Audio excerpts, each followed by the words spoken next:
red is good. And red means you're ready to go. All right. Hi, Michelle. Hi, Mike. How are you? Yesterday we talked a little bit about property tax reform, and I had this big plan to reveal this great idea that you had, and then caucus and session went long, so we postponed it to today. So we're talking a little bit about House Bill 156 and a piece of comprehensive legislation that you propose that's going to reduce some property tax bills in Illinois, in Cook County, in your district, and my district. And I'm really excited about that because the number one issue that I hear about in my district is property taxes. And why can't you guys get your arms wrapped around this issue? So can you tell me a little bit about how you started with the premise of your bill? You had an issue in your specific district, and then it kind of grew from there. So certainly it's an issue that I've heard about for a number of years, and my colleagues have heard about, that we've all been talking about it and introducing legislation.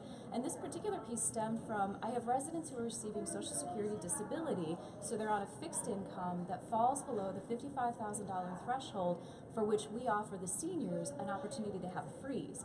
And they wanted to have the same consideration. And so that was the first bill that I introduced.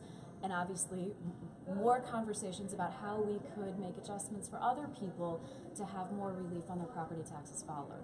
Yeah, we had a hearing on Tuesday in my committee, the House Revenue and Finance Committee, where we talked a lot about property taxes generally, and the idea that most people that own their home are eligible for what's called the homeowner's exemption. Right. And then there's senior citizens that are eligible for what's called the seniors exemption, and then there's even a special program called the senior deferral program, where people can sort of prepare for the elevation of their property taxes by depositing money into a state account if the bill gets a little funky. Isn't that true?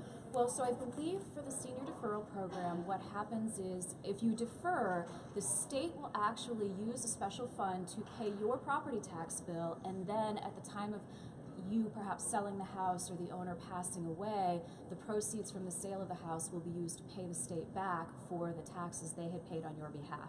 So it's sort of a self-funding, circulating program. Yeah, and I didn't know about that. Not many people do. Program, and I have seniors in my district, and I've been in this job for a few years now, and geez, I've heard about this program, and I'm like, that's a great program. We got to get out there. We got to make people aware of it. And then there's other component parts of the legislation, but there's something called a long-time owner-occupant exemption, which basically says that if you're in a neighborhood where you start to see property values rise a little bit and you've been there a long time, we don't want you to suffer from seeing you get priced out of your house because of your property taxes. That's a problem that exists in Illinois, and it's a problem that exists in certain neighborhoods in Chicago and the suburbs. So to the extent you can you describe what we do with that particular exemption that's going to help more people have access to it? Absolutely. So right now there is a plan that exists, but it's only in Cook County, and the definition of the plan is so narrow that very few people qualify for it. So what we're doing is we're actually going to create a long-term homeowners occupancy relief for the entire state. Anybody who is making an income of $100,000 or less will receive a certain percentage of relief based on how many years they've been in their home. So certainly it really opens up to just about every homeowner and across the state. Well, I'm excited about House Bill 156. I'm a co-sponsor of it. Hopefully you get to run it as soon as possible, get it over to the Senate.